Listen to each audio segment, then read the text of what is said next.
خر کو کہا ہے میں نے، خر سن بھی نہیں رہے ہماری، وہاں بھی ہٹا دیا چاہتے ہیں۔ اعوذ باللہ من الشیطان الرجیم، بسم اللہ الرحمن الرحیم۔ آپ میری آواز سن رہے ہیں نا؟ جی میم، اب خر جی آپ سر کی آ رہی آ ہے؟ رہی ہے آواز۔ اچھا ٹھیک ہے، اپنے مائکس وغیرہ میوٹ کر لیں، اور میں جو ہے ابھی آپ کو لسانیات کے بارے میں جو ہے وہ بتاؤں گا، اور اس کی تاریخ اور اس کی شاخیں۔ اعوذ باللہ من الشیطان الرجیم، بسم اللہ الرحمن الرحیم۔ آج کا ہمارا سبق ہے لسانیات اور اس کی شاخیں۔ لسانیات، جیسا کہ آپ کو علم ہے، لفظ لسان زبان کو کہا جاتا ہے، اور یہ عربی کا لفظ ہے۔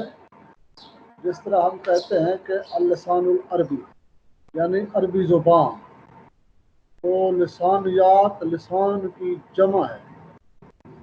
لسانیات لسان کی جمع ہے، تو یہ بنیادی طور پر جو موضوع ہے، مضمون ہے، یہ زبان کے مطالعے کے بارے میں ہے۔ ویسے تو ہم پڑھتے آ رہے ہیں کہ اردو، جس میں مختلف ادبیات ہیں، اس میں اردو ادب کی تاریخ ہے، اردو نظم ہے، اردو نثر ہے، اردو ڈرامہ ہے، ناول ہے، اور شارٹ سٹوری ہے، سفر نامہ ہے، یہ سب اردو کی اصناف ہیں۔ لیکن بطور زبان جب ہم کسی زبان کا مطالعہ کرتے ہیں تو اس میں اس کے مختلف عناصر کا مطالعہ کرتے ہیں۔ لسانیات بنیادی طور پر کسی زبان کی سائنسی مطالعے کا نام ہے۔ سائنسی طریقہ کار کے مطابق کچھ طریقے، کچھ قاعدے، کچھ اصول مقرر کر کے ہم اس زبان کا مطالعہ کرتے ہیں۔ تو لسانیات جو ہے بنیادی طور پر آوازوں کا مطالعہ ہے، اس کی تاریخ کا مطالعہ ہے، اس کی جو ہے وہ ابتدا کے بارے میں، اس کی زبان کی سٹرکچر کے بارے میں، زبان کی لٹریچر کے بارے میں۔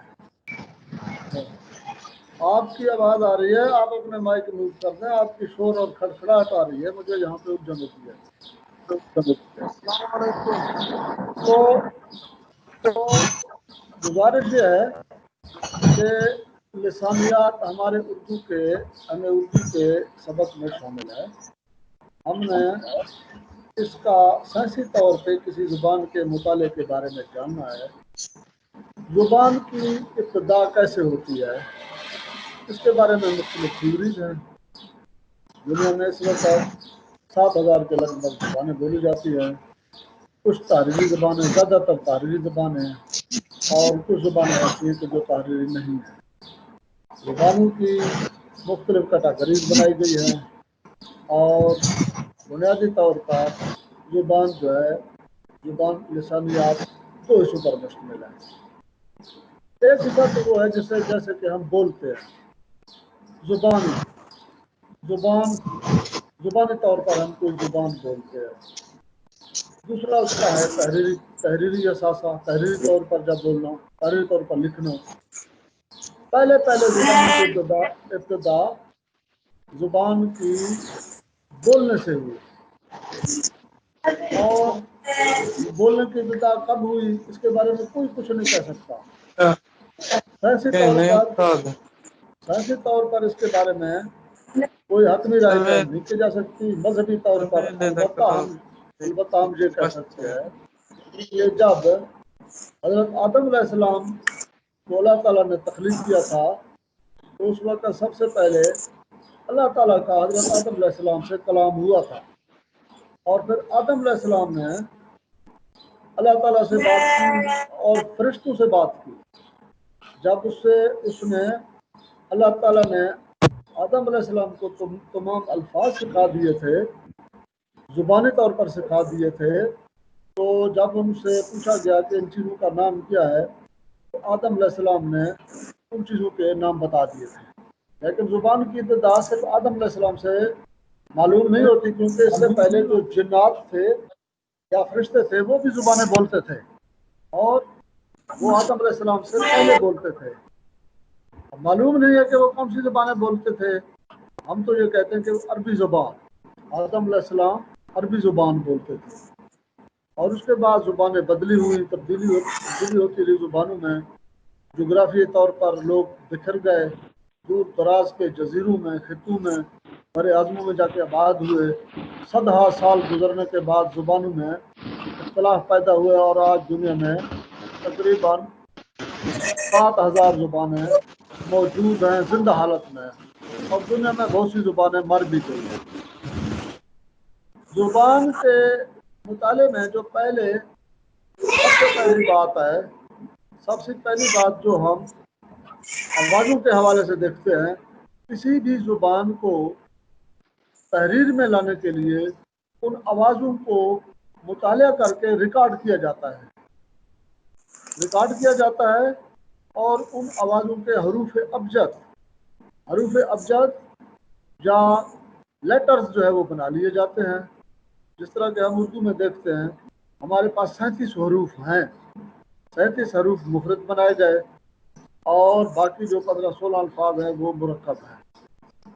تو ان حروف میں 37 حروف میں الف ایک آواز ہے، با یا بے ایک آواز ہے، پا یا پے ایک آواز ہے، پا یا تے ایک آواز ہے۔ اب اسی طرح ٹے ہے، سے ہے، جیم ہے، چیم یا چے ہے، ہے، خے، دال، دال، زال، رے، رے، زے، جوئے، سین، شین، سواد، زواد، توئے، زوئے، عین، غین، بے، کاف، کیاف، لاف، لام، میم، نون، واہ، ہے، الف یا حمزہ الف، یہ یا چھوٹی یہ یا بڑی یہ۔ اب یہ ساری آوازیں ہیں، یہ ریکارڈ کر لی گئی ہیں، اور ان کو بطور علامت ہم تحریر کی صورت میں لے آئے۔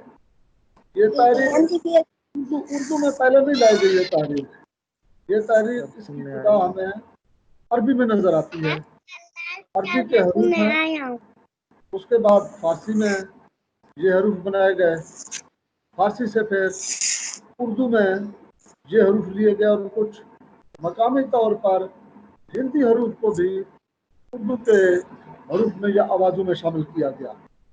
اس طرح اب اردو کے 37 حروف جو ہے وہ ہم بطور حروف تہجی استعمال کرتے ہیں۔ یہ بنیادی طور پر آوازیں ہیں، انہی آوازوں کے بنیاد پر ہم زبان بولتے ہیں، اور یہ زبان اس قدر وسیع ہے، اس قدر اس میں تخلیقیت ہے، اس قدر اس میں پروڈکٹیوٹی ہے کہ ہم انہی حروف کی مدد سے، ان آوازوں کی مدد سے ہزاروں جملے بول سکتے ہیں، لاکھوں جملے بول سکتے ہیں، اور ایسی ان گنت تحریریں ہم لکھ سکتے ہیں جن کو بعد میں آنے والے لوگ پڑھتے ہیں اور مطالعہ کرتے ہیں۔ یہ زبان کی خاصیت ہے۔ اب یہ آوازیں ہر زبان کی مختلف ہیں، ہر زبان کی مختلف ہیں، ہر جو ہے نا جی زبان کے حروف تہجی یا لیٹرز وہ مختلف ہیں۔ انگریزی کے دیکھیں اس کے 26 ہیں، وہ اس کے کم ہیں آوازیں، اور اس لیے اس میں زیادہ جو ہے نا جی وہ آوازوں کو ریکارڈ کرنے یا کیپچر کرنے یا ان کے ابلاغ کرنے کی اس میں استعداد نہیں ہے۔ وہ دو لفظوں کو جوڑ کر آوازوں کی کمی کو پورا کرنے کی کوشش کرتے ہیں۔ اس لیے ہم یہ کہہ سکتے ہیں کہ اردو بنسبت انگریزی کے آوازوں کے اعتبار سے زیادہ وسیع ہے، زیادہ جامع ہے، کیونکہ یہ زیادہ آوازوں کو ریکارڈ کرنے کی صلاحیت جو زبان رکھتی ہے۔ اگرچہ یہ زیادہ صلاحیت رکھتی ہے، مگر ہم دیکھتے ہیں اس وقت عالمی طور پر انگریزی کا چلن اردو سے زیادہ ہے۔ وہ ان زبان کے بولنے والوں پر منحصر ہے کہ وہ اس کی